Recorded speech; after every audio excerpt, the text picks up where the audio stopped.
리포트입니다. 먼저 헤드라인부터 함께 보시죠. NH투자증권입니다. 집중호우 구간 종목 전략 초점.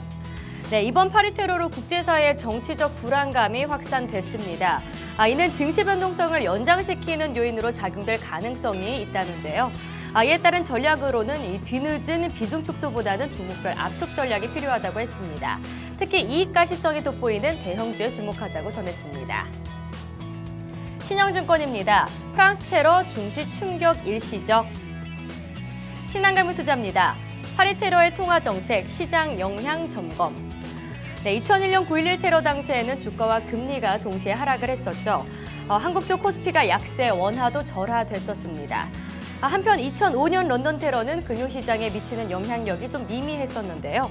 이번 파리 사태는 9.11 테러보다는 오히려 런던 사태에 좀 유사하다고 합니다. 따라서 시장 영향력이 좀 제한적일 거라 판단을 했습니다. KDB 대우증권입니다. 주주환원, 자사주 매입 중심으로.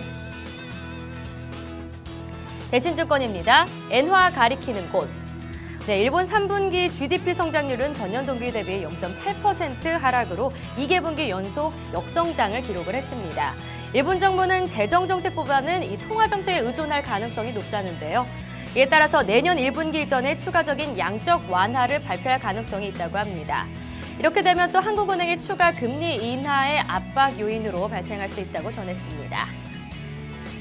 하나금융투자입니다. 파리 테러 유로존 잃은 것과 얻은 것. 한국투자증권입니다.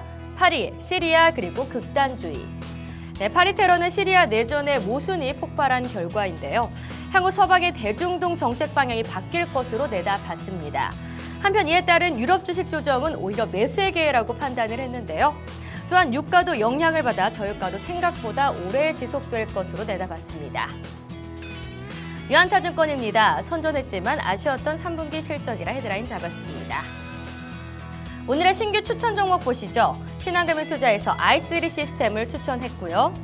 NH투자증권에서는 CJ 대한통운과 빅솔론을 추천했습니다. i3 시스템 먼저 보시죠.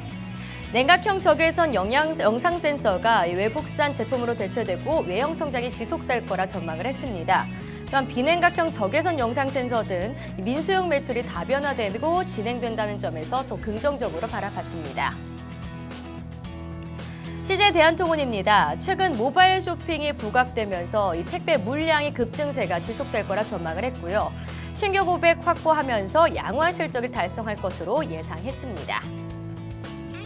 네, 오늘의 추천 제외 종목 보시죠. 신한금융투자에서 AP 시스템을 차익 실현으로 제외했고요. NH투자증권에서는 강원랜드를 변동성 확대 우려로, 유진로봇은 손절가 이탈로 제외했습니다. 지금까지 데일리 리포트였습니다.